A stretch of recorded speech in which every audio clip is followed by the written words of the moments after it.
Waalaikumsalam warahmatullahi wabarakatuh. Apa masalahnya? Rujuk, memang cerai kemarin?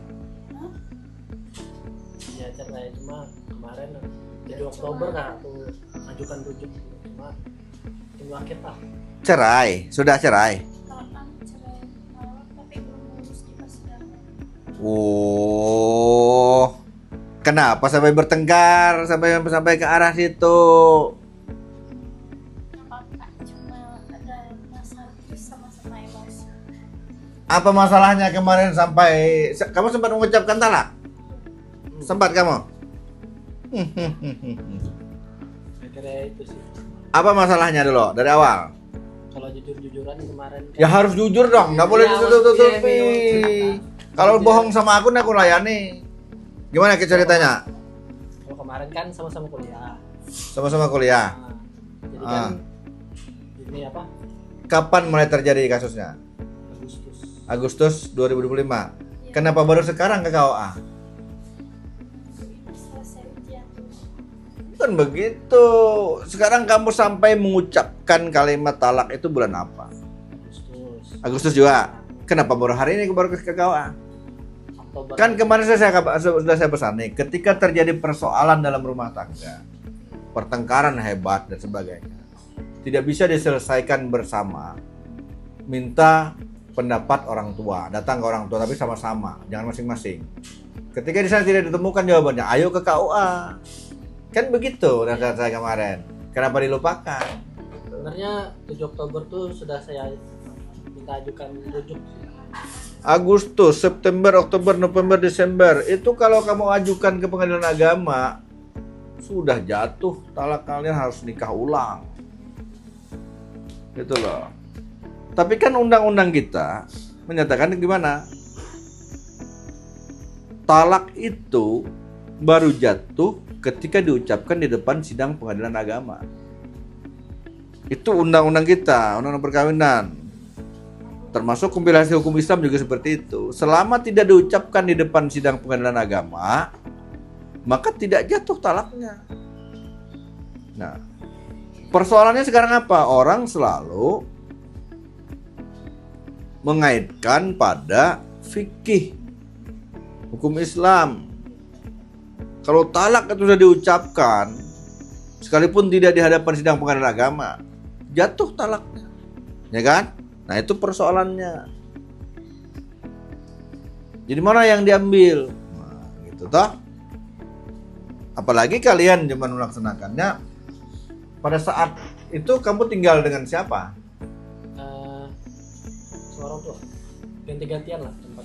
Ya saat mengucapkan itu seperti apa kalimatnya? Aku talak 2. Tolak dua lagi. Hebat banget. Kenapa harus diucapkan begitu? Emosi ketika itu. Ada emosi sih. Aku tuh mau lihat HP nya gitu. Main HP terus? Karena nggak operasi. Privasi. Dibilang privasi. Kenapa diprivasikan, sudah suami istri? Karena sebelumnya tuh kan dia dulu nggak nafkahi kan. Terus Nggak nafkahi berapa bulan dia tidak nafkahi kamu? untuk setahun. Bukan. Dia belum. Ya, Habis aku itu paham. kalau dia kan dulu kan kuliah berarti kasih itu tuh dari orang tua saya atau orang tuanya dia. Nah dia tuh kadang pas dia berhenti kuliah dia tuh marah kalau orang tuanya masih ngasih saya uang gitu. Tapi dia sendiri nggak kerja. Nah orang tuanya tuh bilang ke saya kalau jangan kasih tahu dia kalau orang tuanya ngasih uang ke saya. Nah dia mau buka HP saya kan sama orang tuanya nggak boleh dilihat dong. Kan orang tua. Aduh, gimana ya? Ya itu versi Serimo. Sekarang kan versi kamu seperti apa? Chatan sama cowok sih, Pak. Kita sama cowok. Dia tuh cuma kenalan. Nah, gini loh. Di awal juga sudah kasih tahu kan ketika kemarin pembekalan. Kalau kita sudah menikah, HP itu nggak boleh lagi di password, dikunci dan sebagainya. HP mau HP ku, HP ku HP mau. Ada persoalan apa yang masuk, lihat kan dong sama pasangannya. Kita kan suami istri. Kalau masih menerima chat dari laki-laki lain, perempuan lain tanpa sepengetahuan pasangannya, ngapain kamu menikah? Dulu tuh komunikasi sama itu kan kita kayak udah yang kayak apa ya, sama-sama nggak peduli gitu. Tapi kenapa mau menikah kalau sama-sama nggak peduli? Dulu ini setelah nikah tuh beberapa bulan. Nggak bisa dong begitu. Makanya kan kemarin kan dari pertimbangan ini ke depan ketika saya memberikan bimbingan pernikahan betul-betul saya pertegas lagi. Siap menikah apa enggak, ada apa enggak. Nggak bisa lagi seperti kemarin-kemarin lagi. Kan kemarin iya. Jawab kan begitu semua tah? Siap. Ternyata habis menikah enggak baikan. Nah kan enggak benar itu namanya. Membohongi diri sendiri. Gitu. Kan kuncinya itu membangun rumah tangga kan komunikasi. Dan tidak ada boleh komunikasi itu ditutup-tutupi. Kan saya bilang kemarin jujur, jujur. Sepahit apapun itu, kalau itu obat untuk kelangsungan rumah tangga gitu, katakan yang sebenarnya. Ya kan? Ya, betul. Gitu. Buang jauh-jauh egoisme kita itu, karena kita kan udah berdua. Ya. Kan saya udah sampaikan kemarin, tanggung jawab seorang suami itu tidak ringan di hadapan Allah dan manusia, khususnya di hadapan Allah.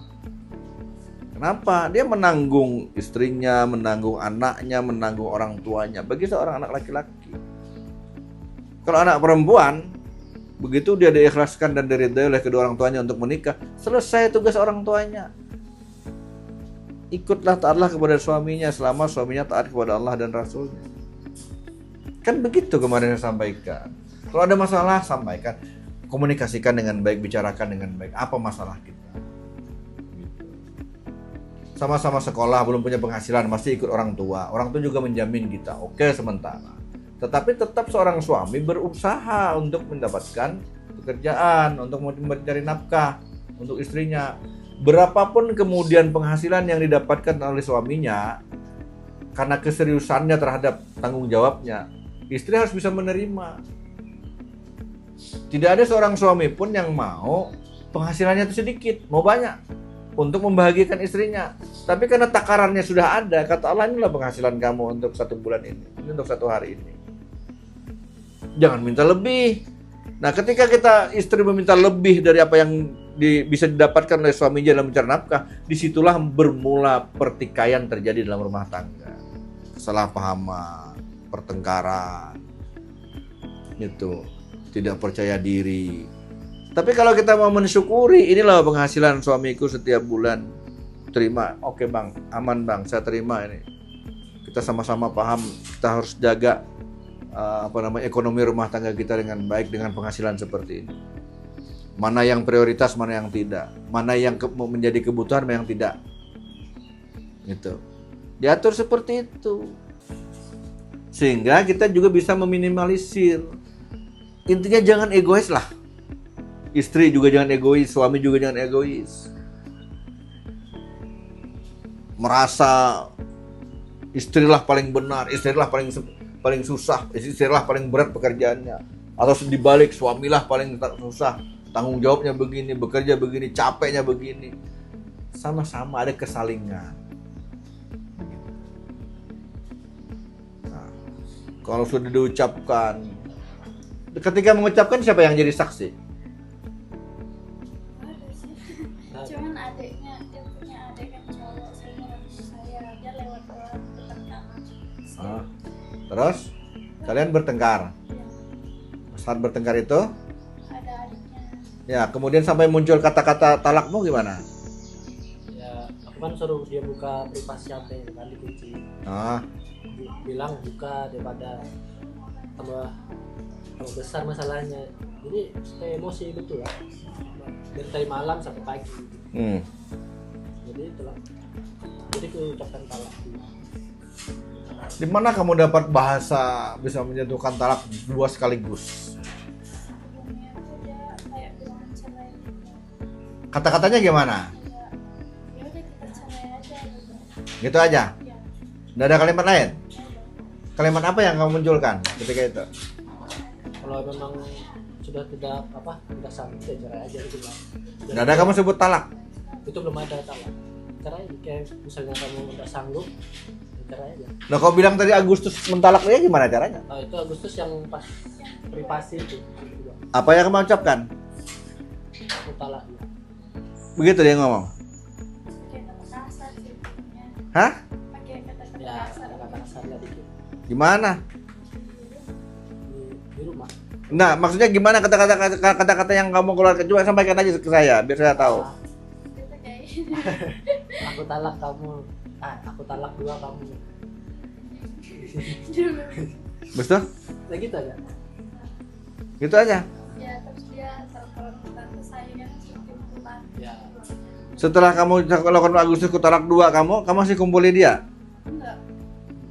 Saya langsung dijemput sama keluarga saya. Berpisah? Ya. Sampai bulan apa? Bulan ini terakhir. Terus sekarang? Setelah Agustus tuh kamu udah pernah kumpul lagi? Udah. Mulai Agustus? Agustus, September, Oktober, November, 4 bulan berpisah? Nah, tapi pas kakek saya meninggal tuh kan 7 Oktober tuh dia datang ke rumah. Saya sempat datang ke rumahnya. Pada Tapi waktu- enggak gimana. Tapi aku bilang kamu mau rujuk nggak? Sampai 3 kali sih aku ajak rujuk. 1 bulan, habis itu beda bulan lagi beda bulan. Ya mestinya kemarin tuh sebelum sampai Desember ini ya udah kamu lakukan lagi usaha secara lisan lagi dengan istrimu. Kenapa baru sekarang tuh ketemunya? Sudah, maksudnya kan kemarin kan 7 Oktober tuh ajak Ah. rujuk. Baru dia bilang pikir-pikir, kayak 1 bulan aku kasih. 1 bulan lagi kan bilang lagi gimana rujukanku mau kah? Baru dia bilang pikir-pikir lagi, kan aku udah jelas kan mau perbaiki di sini, mau perbaiki pak, perbaiki rumah tangga kita gitu kan. Saya kalau melihat ini secara agama, ya jatuh talak. Dan udah melewati batas dari 3 bulan 10 hari. 3 kali suci udah melebihi. Makanya kan harus dinikahkan ulang. Secara agama loh. Nah sekarang terserah kalian pilih aja kapan mau diijabkan ulang. Terus kalau ijab pulang itu apa aja yang perlu saya? Bapakmu harus hadir. Bapak ibumu tahu enggak kalian mau kembalian? Komunikasikan dulu baik-baik dengan orang tuamu. Wali bapak saya sama Nanti kan ada saksi 2 orang. sudah orang itu nggak bisa orang sini. Bisa di sini kalau saksi ngambil sini. Tapi walinya bapakmu harus hadir. Nikahnya masih ada kan? Nah, udah.